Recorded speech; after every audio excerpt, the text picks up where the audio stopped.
Hello friend, you are again welcome in computer networking classes. जैसे कि आप बात कर रहे थे नेटवर्किंग कंपोनेंट्स के बारे में, तो आज उसी सीरीज को हम आगे बढ़ाते हैं और आज हम नेटवर्क कंपोनेंट्स के बारे में बताएंगे। पहले हमने पिछले वीडियो में बात की थी एनआईसी कार्ड के बारे में कि एनआईसी कार्ड क्या होता है, कैसे फंक्शंस होते हैं उसके, कैसे उसको कॉन्फ़िगर किया जाता है। तो आज हम बात करेंगे हब के बारे में। हालांकि हब जो है अभी इतना ज़्यादा यूज में नहीं है, फिर भी this is most important networking components in the computer network. तो हब के बारे में हम बात करेंगे। हब होता क्या है?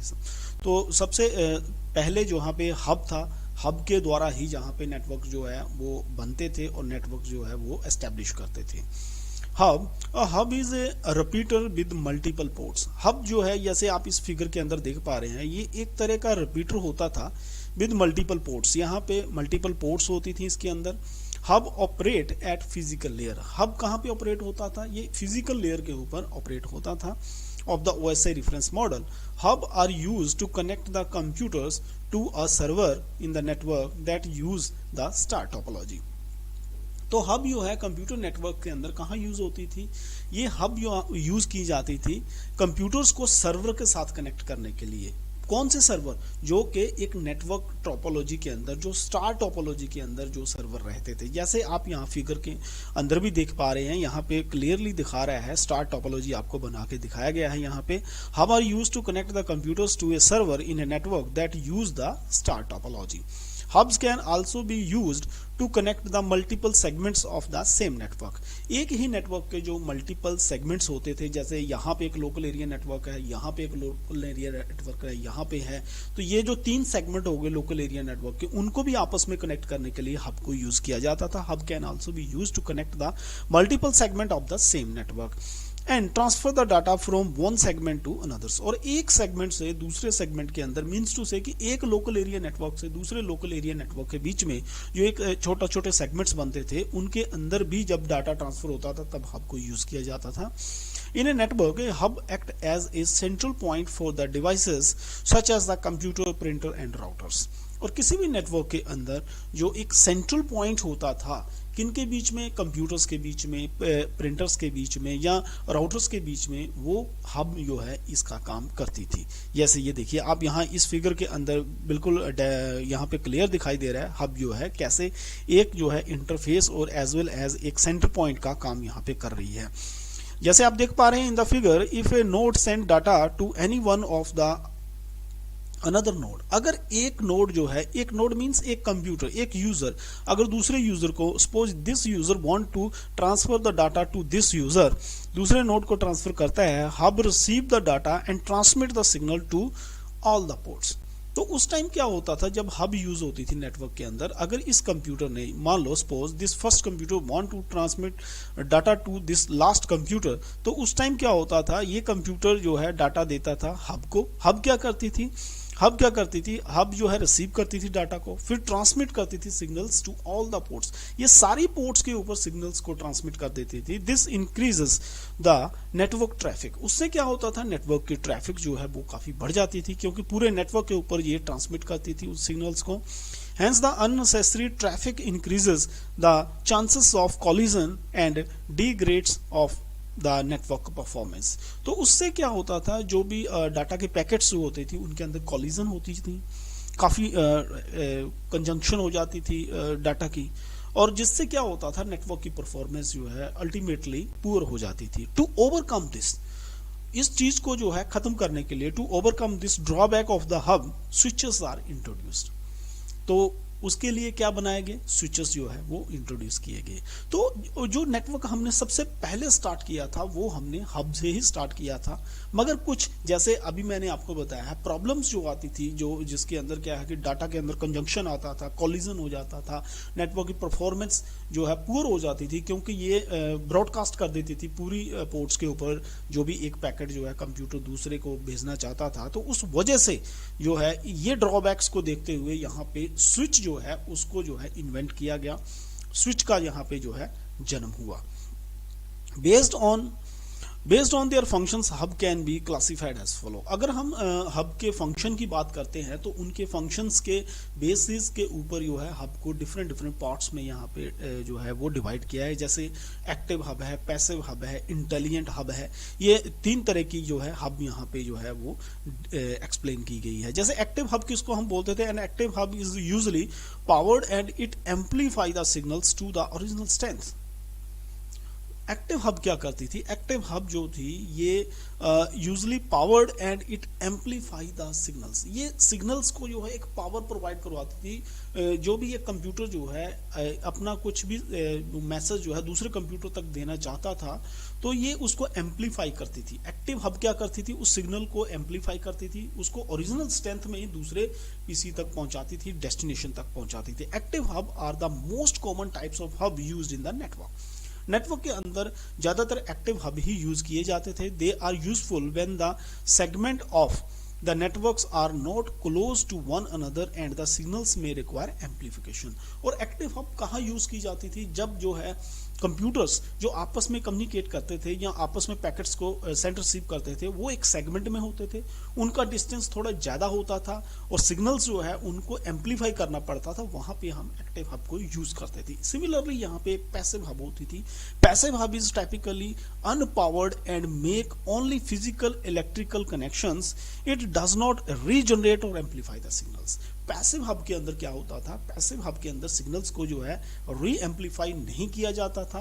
यहाँ पे जो है एक फिजिकल जो है इलेक्ट्रिकल कनेक्शंस ही होते थे। जैसा डाटा यहाँ से ट्रेवल किया वैसा ही जो है डाटा दूसरे एंड पे भेजा जाता था, मगर यहाँ पे डिस्टेंस जो है वो कम रहता है क्योंकि इसके अंदर जो है सिग्नल्स की स्ट्रेंथ जो है वो डाउन नहीं होती है। उसके बाद इंटेलिजेंट हब थी।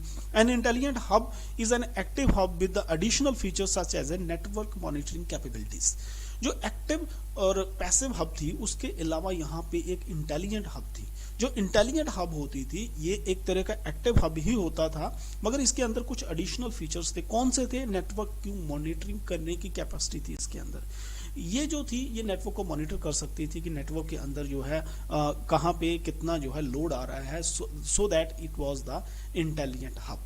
तो ये था हब का फंक्शन। और हब के बाद जो मोस्ट इंपॉर्टेंट कंपोनेंट्स था फ्रेंड्स वो आया था यहाँ पे स्विच। स्विचेस जो कि अभी भी यूज होते हैं नेटवर्क के अंदर। हब्स तो लगभग हब्स यहाँ पे जो है ऑब्सोल्यूट हो चुकी हैं। कोई छोटा कोई नेटवर्क जहाँ पे सिखाने के लिए किया जाता है सिर्फ वहीं पे हब्स वगैरह जो है वो यूज की जाती है। मोस्टली अभी यहाँ पे स्विचेस का यूज है। स्विचेस के अंदर भी लेयर 2 लेयर 3 स्विचेस जो है अभी आगे हैं जो कि एक इंटेलिजेंट स्विचिंग का काम करते हैं। तो अभी हम बेसिक स्विच को समझ लेते हैं कि स्विच क्या है, कैसे काम करता है। जैसे आप फिगर पे देख पा रहे हैं यहाँ पे ये देखिए स्विच इस फॉर्म में आपको जो है दिखाई देता है। इसके अंदर ऐसे यहाँ पे अलग अलग पोर्ट्स के स्विच आते हैं। 12 पोर्ट से लेके 48 96 अलग अलग पोर्ट्स के स्विच जो है वो आते हैं। स्विच है क्या actually, what is a switch? In a network, a switch acts as a central point for various devices such as a computer, printer and routers. तो सिमिलरली हब की तरह डेफिनेशन जो है स्विच की भी सेम है। ये एक नेटवर्क के अंदर सेंट्रल पॉइंट का काम करता है जिसके अंदर जो है प्रिंटर्स लगे हों, कंप्यूटर लगे हों, राउटर्स लगे हों, right. A network In a network, a switch acts as a central point for various devices such as a computer, printer and routers. उसके बाद switch work at a data link layer of OSI reference model. OSI reference model की अगर हम बात करते हैं तो उसके अंदर फिजिकल लेयर के बाद जो डाटा लिंक आती है वहीं पे काम करता है switch. Switch work at data link layer, data link layer के ऊपर काम करता है। When the data frame is sent using a switch, the data frame carry the address of the destination computer with it. जब आप किसी भी computer network के अंदर कोई भी डाटा फ्रेम सेंड करते हैं, जब वो डाटा फ्रेम स्विच की पोर्ट के ऊपर आता है तो उस डाटा फ्रेम के अंदर क्या होता है, उस डाटा फ्रेम के अंदर वो डाटा फ्रेम कैरी करता है address of the destination computer with it. जो डेस्टिनेशन कंप्यूटर होता है उसका एड्रेस इस डाटा के अंदर होता है जो भी डाटा हम ट्रांसमिट करते हैं। द डाटा फ्रेम जो है contain the MAC address of the destination computer. उस डेस्टिनेशन कंप्यूटर का आईपी एड्रेस तो होता ही होता है, उसका डेस्टिनेशन का एज वेल एज उसका मैक एड्रेस भी वहां पे होता है। Switches can read this MAC address and as a result data is forwarded only to a intended computer rather than being forwarded to the each computer on the network.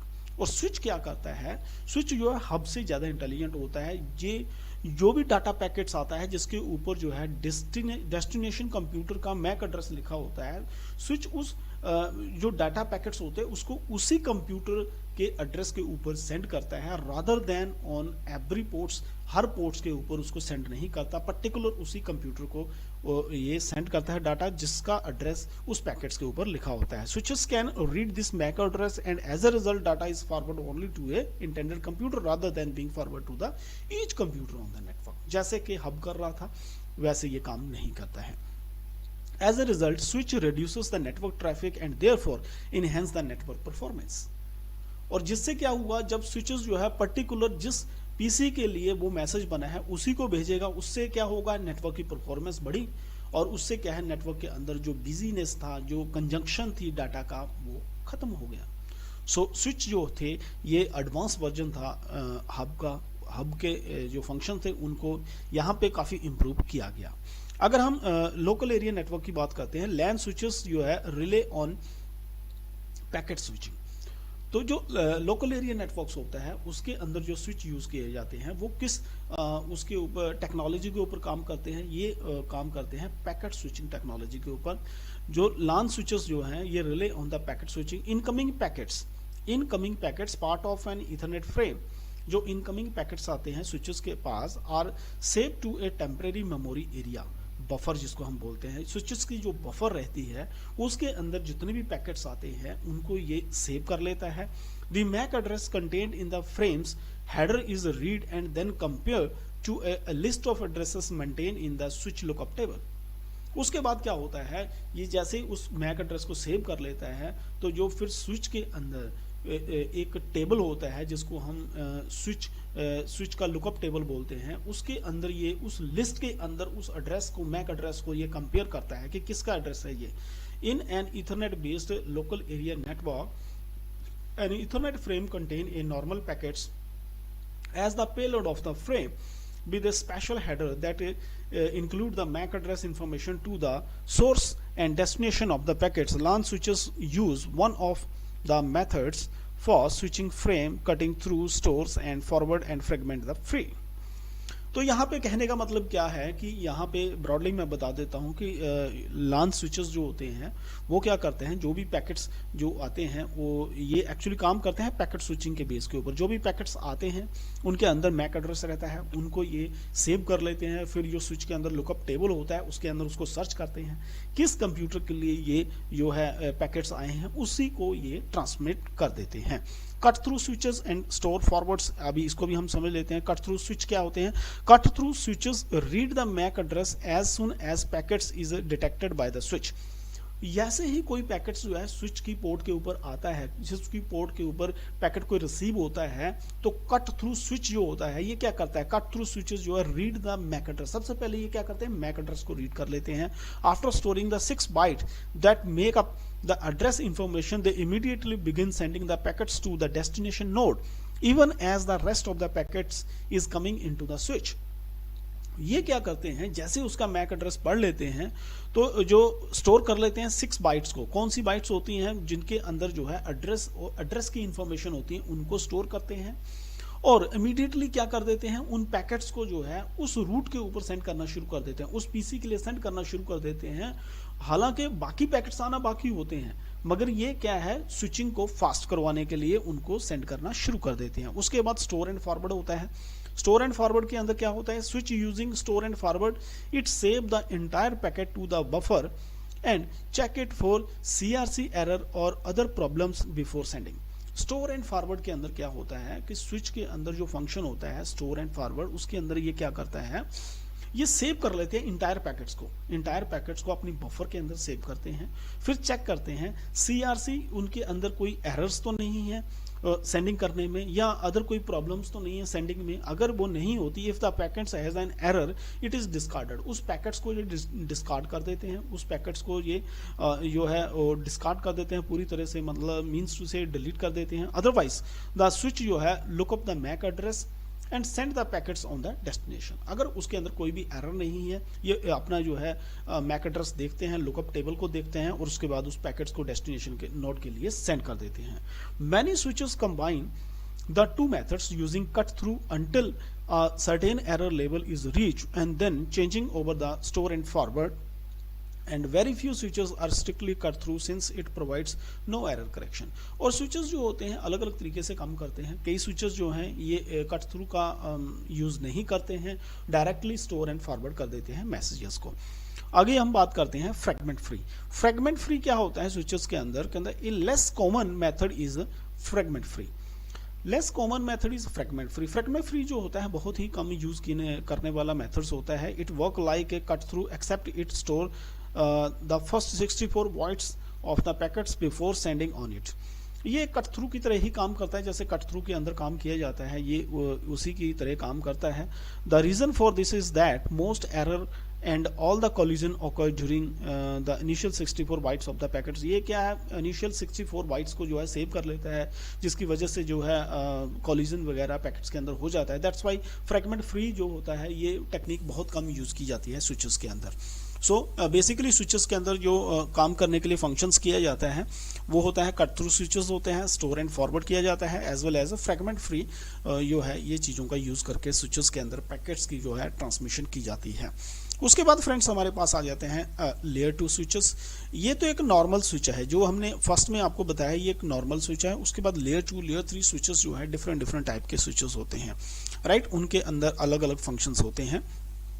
तो अब हम बात करेंगे लेयर 2 स्विचेस की कि layer 2 switches क्या होते हैं, लेयर 2 स्विचेस जो होते हैं कितनी टाइप के होते हैं, इनके क्या एडवांटेजेस होते हैं।